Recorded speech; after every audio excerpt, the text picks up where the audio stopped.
Quando é recomendado fazer o exame de fragmentação do sêmen, sempre que um casal pretender ter filhos no presente ou mesmo no futuro, porque a fragmentação do sêmen, quando está aumentada, aumenta a incidência de abortos, aumenta a incidência de aneuploidias e até de eclâmpsia também. Então, mesmo que no futuro longínquo queiram ter filhos, é bom que o homem faça um espermograma com fragmentação para que tenha tempo de tratar, caso seja necessário. Porque se de repente engravidar naturalmente e tinha fragmentação, vai aumentar a incidência de abortos, alterações cromossômicas e até eclâmpsia. Então, se existe essa possibilidade no futuro, para o homem é tão fácil, já faça o espermograma acompanhado de fragmentação do DNA do sêmen, é muito importante. Eu gosto de deixar bem claro para todos os pacientes que se consultam comigo, eu peço obrigatoriamente a fragmentação do sêmen, do espermatozoide. Eu acho muito importante. Já coloquei aqui um link de um artigo que eu escrevi bem completo, muito completo, onde eu falo sobre a importância da fragmentação do sêmen. Eu peço de rotina para todos, não adianta, e ainda me preocupo muito mais quando eu for um homem que tenha hábitos de vida inadequados, bebe a mais do normal, fuma mais que o normal, está acima do peso, aí não tenha dúvida. Mas eu peço de rotina, mesmo para aqueles que têm um bom hábito, eu peço. Está aqui o link para vocês lerem esse artigo que eu escrevi, está bem didático, bem próprio para os pacientes. Não é para médico, eu escrevi para pacientes. Serve também para médico, mas as pacientes vão entender muito bem. Está aqui o link. Você fala aqui que teve uma perda e uma falha. Me pergunta, eu tenho chance de ter embriões? É claro que tem. Se você teve falha, porque você teve embriões, você transferiu algum embrião para você e não implantou.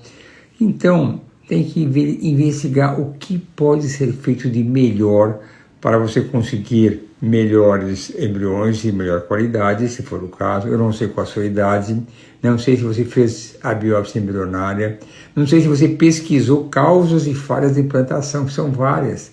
Tem que investigar mais.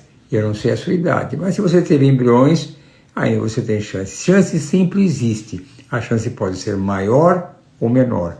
Como não sei detalhes de você, chance você tem. Qual o tamanho, eu não sei.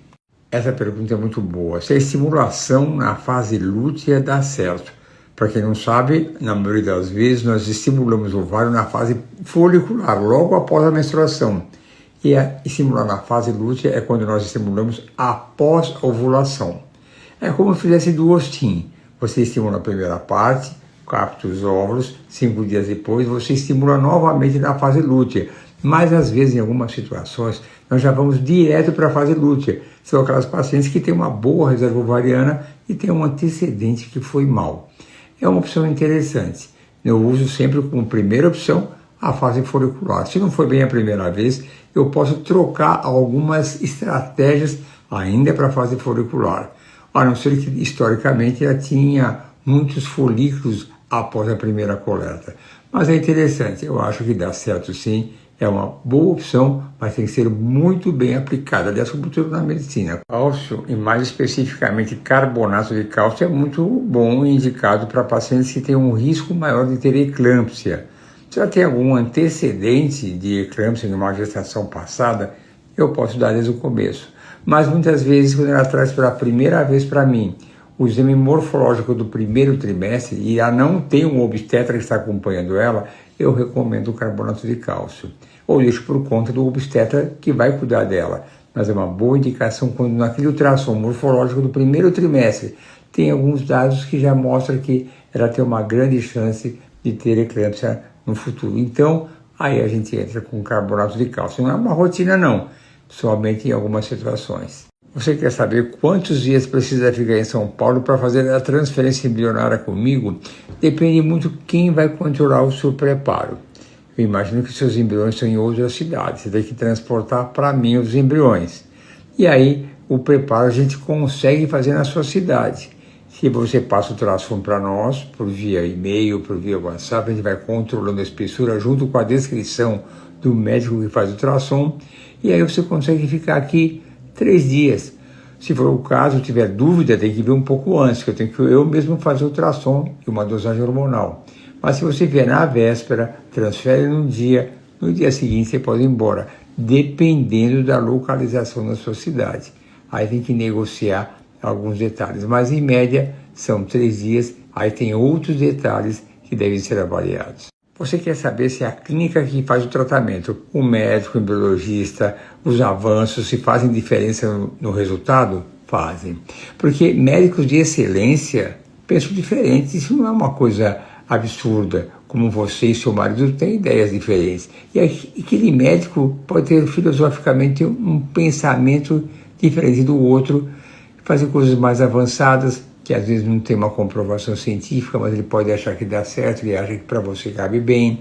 O laboratório pode ter uma tecnologia avançada, ter o embrioscópio, meio de cultura diferenciado, usar inteligência artificial, tudo isso conta no resultado. São sempre pequenos detalhes que fazem uma grande diferença.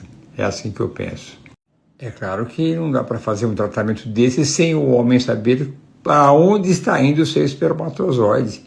Ele assina um documento que autoriza a utilização do espermatozoide dele para alguns procedimentos, entre eles o procedimento de fertilizar com um óvulo doado que não da sua mulher. Então eu tenho que saber, ele vai assinar esse papel autorizando essa manipulação do seu espermatozoide com um óvulo doado. Ele faz parte do processo, tem que saber aquele filho dele da onde veio a carga genética materna. Portanto, impossível o homem não saber, ele assina um documento. Tudo dentro da lei, sempre dentro do que tudo que é permitido e que deve ser feito pela ética e pela lei. Em salpingite é uma causa de infertilidade, depende um pouco da proporção da salpingite. Quando nós pedimos a histerosalpingografia, nós avaliamos o útero e as tubas, as trompas também, e observamos como é a permeabilidade, como está a motilidade da tuba, se está dilatada, tem uma inflamação, hidrossalpingite, vimos tudo. E a salpingite é uma causa de infertilidade. Aí tentamos o tratamento inicial com antibiótico, dependendo do caso, da idade da mulher, tem muitos detalhes. Mas a sua pergunta é, salpingite interfere na infertilidade, prejudica a fertilidade? Sim, prejudica e deve ser tratada. Filgrastim é uma medicação que eu uso com frequência nos tratamentos imunológicos da fertilidade. Mas eu não uso para o TH1-2, que são as citocinas, porque TH1 e TH2 significa que é um perfil pró-inflamatório e atrapalha a implantação, mas tem outras medicações. Agora, o filgrastim eu uso no caso do KIR. Se o padrão do KIR for KIR AA, aí eu uso o filgrastim junto com outros medicamentos. Quando são as citocinas, eu posso usar várias coisas, posso usar Prograf, intralipídio, posso usar hidroxicloroquina, tem várias estratégias para isso, cada um com uma estratégia, mas no caso da TH1, TH2, não é o filgrastim, tá bom? Essa é uma boa pergunta. Você quer saber se o endométrio não ficar trilaminar, como é o recomendado para ter uma boa implantação, se mesmo assim a paciente pode engravidar? Pode. Para que todos saibam, o padrão ideal é que seja um endométrio trilaminar, na época de começar a introduzir a progesterona, e tem que ter uma espessura igual ou superior a 7 milímetros. Mas tem pacientes que não conseguem. A gente dá medicação, troca, usei hormônio do crescimento, fator estimulante de granulócitos, usei PRP, mudei a via de estradiol, usei tantas coisas e nem assim melhorou a qualidade e o aspecto dele. Então eu posso transferir e falo para o paciente, olha, a sua chance seria 70%, com esse endométrio é 30%, mas eu não consigo melhorar, então pode dar certo. São esses detalhes, você tem que antes esgotar todas as possibilidades. E tem mais uma coisa interessante, quando a paciente tem 4 ou 5 embriões, às vezes eu... E mais o detalhe quando o endométrio não está adequado. Quando a paciente tem, por exemplo, 5 embriões blastocistos, dá para a gente usar, vamos tentar. Não está bom, mas pode ser que dê certo. Você já tentou 4 meses, não deu nenhuma melhora até agora, vamos tentar? É mais fácil. E quando ela tem um único embrião, é a chance da vida dela. Dá um medo você arriscar. Mas é assim, eu coloquei anteriormente e vou colocar aqui outra vez as dicas de como melhorar a espessura do endométrio. Sempre tem alguma coisa nova, mas está nesse meu e-book esses detalhes de como melhorar a espessura do endométrio. Eu tento tudo isso antes de arriscar alguma coisa. Você me conta que fez 2 FIVs e não conseguiu nenhum embrião. E me pergunta, será que eu consigo com o senhor, no caso comigo?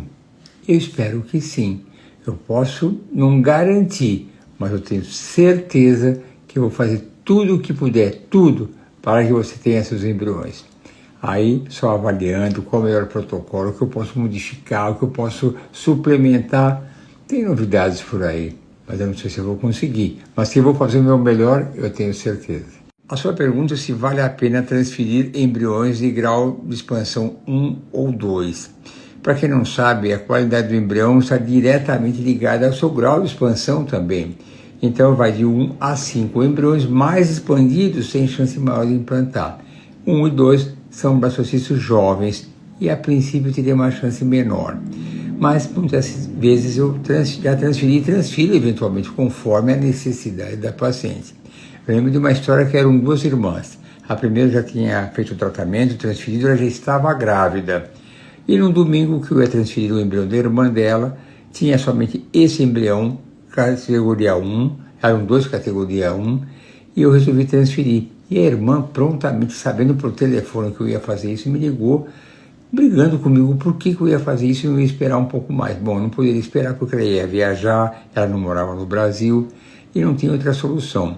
E não é uma coisa errada, pode. Então, continuando, como ela estava brava porque achou que eu estaria fazendo alguma coisa errada, mas eu falei com ela com muita calma, eu falei, pode ficar tranquila, nesse momento é o melhor que eu posso fazer para sua irmã. Ela ficou calma e eu transferi aquele embrião para o cisto jovem, um deles eu transferi e ela engravidou. Naquele momento era a melhor solução para aquela situação. Então, não é uma coisa errada, pode ser feito isso e implanta assim. Esse é um caso, uma história interessante pela minha proximidade com essas irmãs.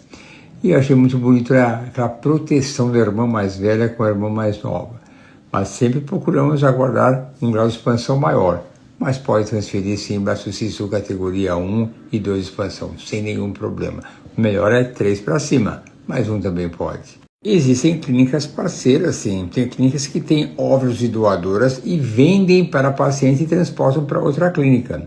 No IPGO, nós temos a nossa própria reserva de óvulos. Já algumas pacientes de outros estados quiseram comprar os nossos óvulos para levar para a cidade dela, o estado dela e fazê-lo em outra clínica. Mas não é o nosso caso, nós não somos vendedores de óvulos. Os óvulos que nós temos como reserva lá é para serem utilizados para as nossas pacientes. Nós não vendemos os óvulos, eles fazem parte de um tratamento de ovodoação. Agora, cada clínica tem a sua relação.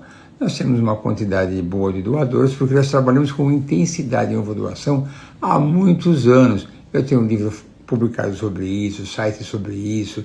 Tem a Mariana que tem uma convivência muito boa com os pacientes, entende tudo do assunto e ajuda muito os pacientes. Então, nós não transportamos para outras clínicas. São as nossas. Mas se você quiser saber algum detalhe a mais sobre as nossas doadoras, liga lá no IPGO e conversa com a Mariana. Mas tem que ser junto à clínica IPGO fazer o tratamento de ovodoação. Não tem outra saída. Se você está muito feliz com os seus embriões, eu também fico muito feliz. E quais são as suas chances? Maravilhosas. Se Deus quiser, tudo vai dar certo. Acredite nisso, tenha fé. Tudo vai dar certo. Você está me perguntando sobre a técnica de Towaku que eu mostrei, que eu fiz hoje no domingo, uma transferência embrionária. É uma técnica para casos excêntricos, casos muito complicados, quase que impossíveis. Nesse caso, essa paciente, eu já tinha feito uma transferência nela no passado, ela tem seu filho já, e é um útero muito retrovertido, só que ela tem a cicatriz da cesárea. E o catéter, por vias normais, ele praticamente penetrava na cicatriz da cesárea, não conseguia fazer a curva. A única maneira foi pela técnica de Towaku, que é um catéter diferenciado. Eu tenho isso comigo porque é uma coisa especial que nem tem para vender habitualmente, é complicado ter. Ele transfixa pelo útero e a gente deposita o embrião dentro do endométrio, diretamente nele. É uma estratégia exótica, mas dá certo em muitos casos. Foi maravilhosa a transferência dela. Essa é a técnica de Towaku. Tem lá no meu Instagram, viu? Você vai ver um caso. Essa pergunta é bastante comum e eu gosto dela. Se você quer saber quando você pode fazer a sua transferência embrionária depois de ter retirado o mioma, vai depender de tantas coisas, do tamanho do mioma, da sua localização, onde ele estava no útero, dentro do útero, para fora do útero, Como foi a cirurgia? Foi mais complicada? Foi mais difícil? Depende muito como foi a intervenção cirúrgica. Então aí o seu médico cirurgião passa um relatório para o médico da reprodução, eles vão concluir quanto tempo depois pode fazer. Tem casos que o mioma é tão pequenininho dentro do útero, eu quando tiro, o mioma já pode fazer a transferência, saiu tão fácil. E tem miomas, ou vários miomas, que ocupam tanto a musculatura do útero, tem que esperar até 4 meses, até 6 meses às vezes. Então não consigo te responder, mas depende disso tudo, tamanho e localização e a estratégia feita para tirar esse mioma, se foi fácil, se foi difícil. Sempre pequenos detalhes. É possível sim um embrião 4cc de D6 implantar, mas eu coloquei no Instagram algo assim: não desconsidere o embrião 4cc, ele pode surpreender. E muitos médicos que fazem reprodução no Brasil inteiro, que me acompanham, comentaram: eu tenho várias crianças andando por aí 4cc. 4cc simplesmente significa que a chance de implantar é menor que um 5A. Um 5A, cálculo 70%. Um 4cc, 30%, 35%. Pode dar certo. Então, não desconsidere. Pode engravidar, nascem bebês lindos, maravilhosos e saudáveis. Se Deus quiser, tudo vai dar certo. Essa pergunta é excelente. Você quer saber por que o endométrio, após ovulação, pode perder o aspecto triliminar? Não é que ele pode perder, ele tem que perder, porque antes da ovulação está naquela fase proliferativa, triliminar. Quando ovula, entra a progesterona, ele fica mais compacto, fica branco, é o endométrio da fase lútea, o endométrio secretor, e só dessa maneira que o embrião consegue implantar. Então, perder a fase triliminar depois da ovulação é o correto, é assim que tem que ser. Boa pergunta, é bom que todos saibam que essa mudança é obrigatória para se ter um bom resultado de gravidez. Olha só que pergunta bacana, perguntando sobre a hemocélice, que se não tiver líquido, se não é necessário fazer o bloqueio. Para quem não sabe, hemocélice é quando a cicatriz da cesárea, o paciente já tem uma cesárea, ela fica abertinha para o lado de dentro, forma um muco que invade o interior do útero, que fica encharcado e atrapalha a implantação. Ela pode dar trabalho. Muitas vezes, se ela não formar esse muco dentro, não é necessário operar. Mas se formar um muco, o ideal é operar. É uma cirurgia tranquila. Eu faço por laparoscopia. Tem gente que faz por baixo, pela vagina também eu gosto, mas por estereoscopia eu não gosto. Agora, é uma cirurgia que dá um trabalhinho, tem que ressecar a cicatriz e fazer uma nova sutura. Então, quando você faz, tem que esperar uns 4 meses para engravidar. Mas é uma alternativa interessante. Se não tiver muco nenhum, tiver muitos embriões, vale a pena arriscar sem cirurgia nenhuma. Mas tem situações que a gente operou, continuando, aí nós fizemos a cirurgia e ela engravidou. Porque tudo já tinha sido checado, já tinha sido avaliado todos os detalhes, todas as causas e falhas de implantação. Tudo, embriões lindos, maravilhosos e não implantava. Aí não tinha outra saída a não ser operar para fechar esse hemocélice dela, não formou mais muco. Na primeira transferência, ela engravidou. Não é fácil indicar, porque tem casos que está com aquela hemocélice aberta e mesmo assim ela engravida. Então não tem jeito. Aí não opera, mas se tentou mais de 1, 2, 3 vezes, aí tem que operar. É meio complicada a indicação, um pouquinho difícil tomar essa decisão da real necessidade, porque existem controvérsias. Depende de muitos fatores, o tamanho desse hemocélice, a espessura, fabrica muco ou não, mas aí tem que ser muito bem ponderado. E eu gosto de operar esse hemocélice, viu? Acho uma delícia porque fica lindo o útero. E mais um detalhe, se a paciente tem 4 ou 5 embriões, é fácil você dizer, não vou operar, vou tentar mais uma vez. E quando ela tem só um embrião? Essa angústia não é fácil. Se eu transferir e não engravidar, aí pensa, poxa, deveria ter operado. Então, precisa operar mesmo? Olha, tem situações da medicina que não são fáceis. Tomar decisões, muitas vezes, não é uma tarefa tão simples assim. Não é o sim ou não. Às vezes, ter dúvidas é algo muito comum e normal. Eu tenho muitas dúvidas, viu? Não é uma dúvida de não saber das coisas. É a dúvida por saber das coisas e eu não saber qual é o melhor caminho. Normal. Tem coisas em medicina que não é tão simples assim, não. Que linda. Passou para me agradecer pelo seu segundo positivo. Que lindo. É muito importante isso. 2 gestações, 2 transferências e você está mais uma vez grávida.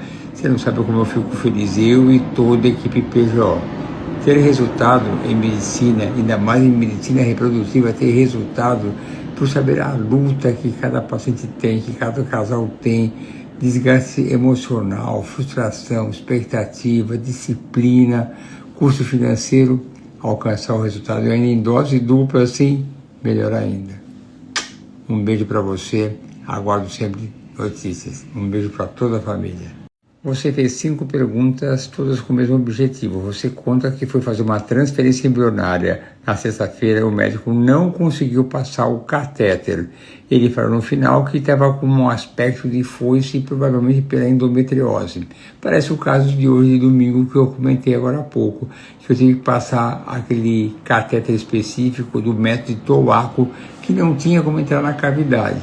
É claro que eu não sei qual é a sua situação, mas o caso de hoje, eu contei agora há pouco, eu usei esse catéter que é o método de Towaco, que ele penetra diretamente no útero e põe o embrião lá dentro, quando não é possível passar de maneira tranquila o catéter para alcançar o interior do útero.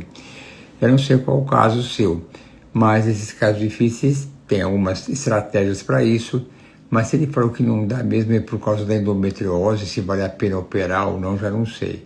Mas o caso de hoje foi esse. Não dava para passar com catéter de Towaco.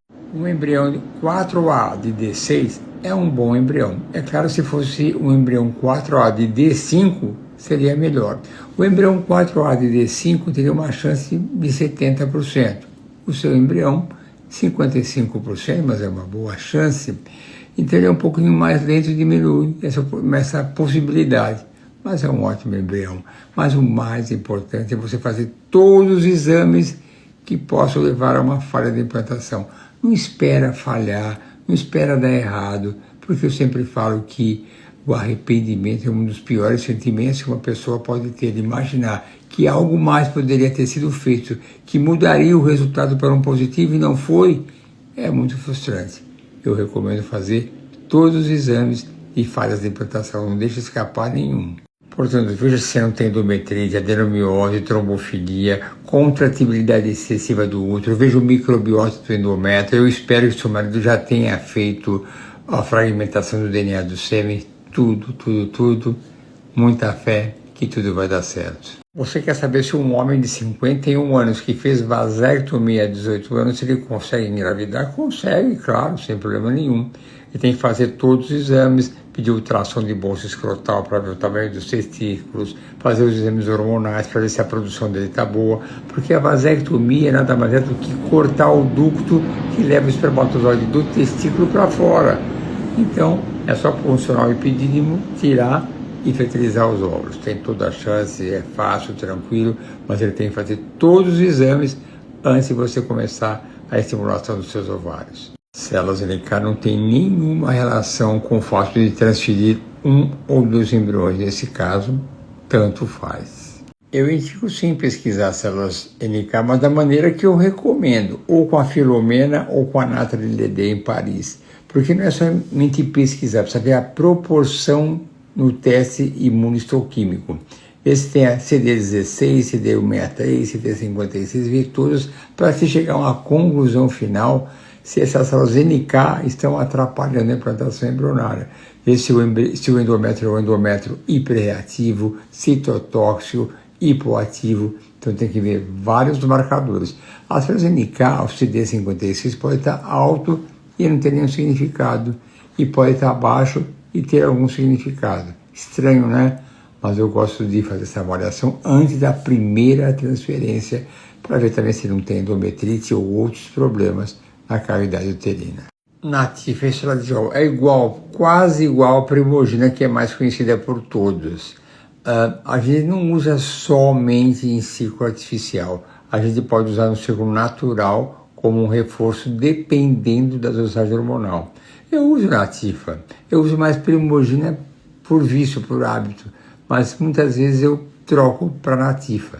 É um ótimo estradiol também. Então, se precisar, tem que usar. Que bom que você gostou de fazer a sua consulta com a Mari e gostou do meu contato, porque tem coisas que a Mari decide melhor que eu, tranquilamente. A Mariana trabalha comigo somente há 28 anos ou mais. Há muitas meninas enfermeiras trabalham comigo há muito tempo, elas têm um poder de decisão incrível, pelo hábito de estarmos juntos há tanto tempo. A Andresa, por exemplo, trabalha há 26 anos. Há 20 anos tem outras enfermeiras. Elas sabem tudo. E a Mariana é extremamente experiente, ponderada, conhece todos os detalhes da doação, é uma ótima orientadora. Eu digo ainda, ela escolhe a doadora melhor que a própria paciente. Ela olha para o paciente e já sabe. Melhor que qualquer reconhecimento facial. Eu falo que o melhor é o reconhecimento natural feito pela Mariana para ver qual a melhor doadora para aquela receptora. Eu tenho certeza disso. Toda pergunta que vem com diagnóstico leve ectasia, leve espessamento é complicado. Mas a ectasia é sempre uma inflamação da trompa que fica dilatada e tem um líquido dentro que pode refluir para o interior do útero. Quando é muito leve, dá para tentar dar antibiótico anti-inflamatório, repetir a histerossalpingografia para ver se houve uma remissão dessa inflamação. Mas nem sempre é possível. Depende muito da sua idade também, do seu apego à tuba. Tem pacientes que não querem retirar a tuba, mas aceitam fazer o que eu faço algumas vezes. Eu ponho um clipe de cada lado de uma trompa, na outra não tiro a trompa e eu evito que aquele líquido inflamatório reflua para o interior do útero. A trompa fica lá e a missão está cumprida em evitar que aquela inflamação vá para o interior do útero. São estratégias ultra individualizadas para cada paciente. Você quer saber se você pode fazer estereoscopia comigo no início do ciclo? Comigo não, eu vou dizer por quê. Porque quando eu faço a estereoscopia para avaliar a cavidade uterina e também para analisar o endométrio, eu preciso fazer uma biópsia, tirar uma amostra do endométrio e mandar para análise para ver se existe algum problema, endometrite, entre outros problemas. Se você vem logo após a menstruação, porque você quer ter certeza que não está grávida, não vou ter endométrio, está muito fininho, não vem quase nada. Não é uma boa ideia, não dá para fazer isso.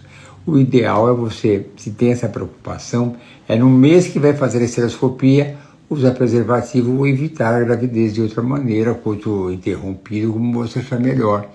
Então, tem que ser na fase lútea para avaliar o seu endométrio, se ele é receptivo, se tem endometrite, ver todos os marcadores e termos a máxima certeza que tudo estará certíssimo para a sua transferência embrionária. No começo não tem endométrio, não tem. Você quer saber quantos dias após a transferência embrionária você pode fazer uma viagem internacional? Depende de alguns detalhes. Quando você fala de viagem internacional, é um único voo, ou você vai fazer uma viagem internacional, vai passar férias, carregando mochila, mala, vários voos de conexão, aí é outra coisa. Um único voo internacional, você pode pular o dia seguinte não, no segundo você pode viajar. Agora, se for para tirar férias, é um pouco mais complicado. Até no dia seguinte dá, mas é um pouco puxado. Se for um voo direto de 9 horas, depende um pouco da distância, mas o ideal é pula um dia, no dia seguinte você pode. Tenha juízo, por favor.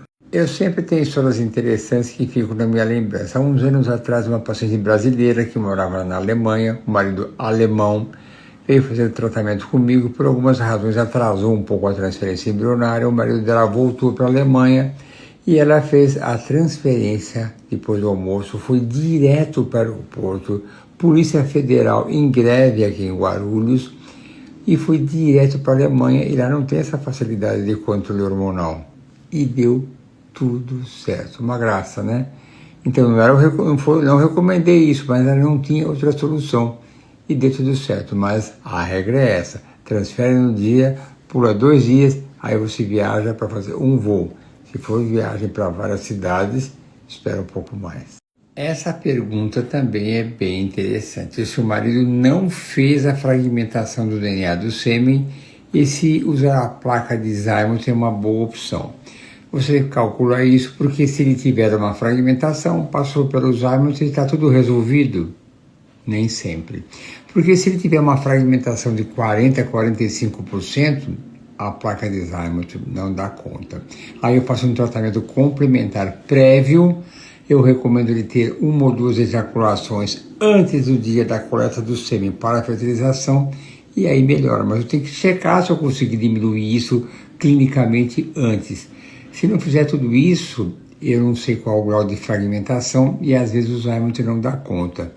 E muitas vezes não é o suficiente mesmo. Então, quebra um galho, resolve um pouquinho, mas não é o suficiente. Não quero que nem o homem imagine e fala, não, eu não vou fazer a fragmentação, porque na hora... Aliás, explicando melhor, Zymote é uma placa, como fosse um filtro que separa o espermatozoide fragmentado do não fragmentado. Aí o embriologista pega o espermatozoide não fragmentado e injeta no óvulo. Essa é a teoria que a paciente quer mostrar. Ele não faz o exame, mas usa a placa. Eu estava falando que não é bem assim. Se tiver uma fragmentação alta, a placa do Zymote não dá conta. Aí nós temos que fazer um tratamento prévio para melhorar. E aí sempre incorpora esses detalhes, ter ejaculação 1 vez antes do dia, ou 2 vezes também antes, tomar antioxidantes em alta quantidade, alguns específicos. Muitas vezes eu uso um antibiótico e anti-inflamatório para melhorar também. Eu consigo diminuir para 25%, 28%, que aí o Zymote dá conta e é tranquilo. Quebra um galho, mas não resolve, se for o caso de uma alta fragmentação. Você, minha paciente, está grávida de 10 semanas e quer saber se podem comer comida japonesa. É uma pergunta capciosa. A regra é não. Eu não concordo, e muitos médicos acham exagero. Porque é comida crua, pode ser contaminada com algumas bactérias. Mas é claro que não tem problema, nós imaginamos que você for um restaurante de boa qualidade, nada disso vai acontecer, senão como seria no Japão, penso eu. Então eu sigo o que o povo fala, eu não vou recomendar você comer comida japonesa assim de maneira pública, mas sinceramente eu acho que não faz a menor diferença. Não acho. Você vai em restaurante de boa qualidade. Se for um restaurante suspeito, você não deve ir nem grávida, nem não grávida. Eu sou bem tranquilo quanto a isso, viu? Mas, publicamente, a resposta é, eu estou te proibindo. Sua pergunta também é interessante. Para desobstruir as tubas, uso a hidrotubagem ou a histerosalpingografia? Eu suponho que você deve saber que são tubas obstruídas, porque você deve ter feito a histerosalpingografia. E muitas vezes ela pode desobstruir um pouquinho com a pressão que você faz. Agora você, dependendo da sua obstrução, acreditar que a hidrotubagem vai desobstruir, eu não acredito. Eu acho muito difícil. Eu não vejo nenhum congresso, nenhum colega, alguém que fale que faça isso de rotina. Não é uma coisa obrigatória que leva a algum efeito benéfico. E se tiver com a tuba inflamada, você pode estar levando inflamação para dentro. Histerosalpingografia, não. Hidrotubagem, eu não faço, as minhas convicções mostram que não faz. Se tiver obstruído, eu prefiro fazer uma laparoscopia. E completando ainda a sua pergunta, para saber por que são obstruídas. Se você tem, por exemplo, endometriose, conforme o seu caso, ou conforme estiver localizada a endometriose, como eu acabei minha resposta anterior, vou para a laparoscopia direto, para resolver de vez, olhar se saiu contraste, se está presa a tuba, se está aderida, direto. Agora vai fazer hidrotubagem, vai ter que repetir histerosalpingografia. Eu nunca vi uma pessoa ter um resultado satisfatório. Se não tiver nada a mais, espermatozoides maravilhosos, não tiver nenhum outro problema, nem trombofilia, nem endometriose, nem adenomiose, nenhum problema nenhum, quer tentar, e você é jovem, tem uma boa reserva, o espermograma do seu marido é maravilhoso, faça, porque isso é uma coisinha de nada. Quem sabe, mas de rotina, não acho uma grande vantagem. Você quer saber se eu tiro os biomas antes da FIV? Bom, eu só penso em tirar os biomas antes da transferência embrionária, se o mioma estiver atrapalhando a implantação do embrião. Por exemplo, miomas submucosos, aqueles que estão no interior da cavidade uterina, é o lugar onde o embrião se implanta, tem que tirar. Miomas intramurais, que estão na musculatura do útero, estão deformando o útero internamente, tem que tirar. O mioma que nós classificamos de FIGO 3, que está beirando o endométrio, é capaz que eu queira tirar, depois que eu tiver os embriões. Fora isso, não tem nenhuma necessidade que atrapalhe o resultado. Então eu vou colocar aqui, inclusive, um e-book que eu escrevi sobre os biomas e quando é que eles atrapalham a implantação embrionária. Vou colocar aqui agora esse link para biomas e a fertilização. Hoje em dia, as sinéquias uterinas realmente têm estratégias que evitam ao máximo que ela volte. É um gel que hoje em dia, que eu não posso falar marca aqui, porque senão vira propaganda, isso é mal interpretado, praticamente nenhuma voltou. Eu tiro a sinéquia com cautela, deixo aquela área bem adequada, logo depois eu injeto esse gel. É conhecido por profissionais que fazem seroscopia cirúrgica e é muito bom e não volta mais, mas tem que tirar. E tem que tirar de uma vez só, porque retirar várias vezes a sinéquia pode levar a uma fibrose e nunca mais você consegue formar um endométrio bom. E é por isso que eu falo que abortos têm que ser evitados, porque sinéquia uterina, na maioria das vezes, é proveniente de curetagem pós-aborto. Por isso, abortos devem ser evitados. Já conectei uma coisa com a outra. Se você for no meu Instagram, tem... Só para te falar, no meu Instagram, ali tem várias coisas e tem um vídeo que eu mostro a colocação desse gel. Eu não sei onde está. Vou ver se eu consigo lembrar. Eu separei em algum lugar. Está lá. Mas é fantástico. É fantástico. Eu uso hoje em dia praticamente direto para esses casos de sinéquia uterina. Que bom que você aprende muito comigo. Eu adoro estar ajudando as pessoas. Adoro ter esse motivo de continuar todos os domingos estar aqui respondendo essas perguntas cabeludas que eu adoro responder. É uma alegria enorme. Pelo que foi apresentado no Congresso Europeu em Paris, agora no mês de julho, a resposta é sim. Eu estou usando já há algum tempo, ainda não tenho dados para concluir que realmente houve uma melhora, porque não tem essa comparação antes e depois. Mas é que foi falado no Congresso.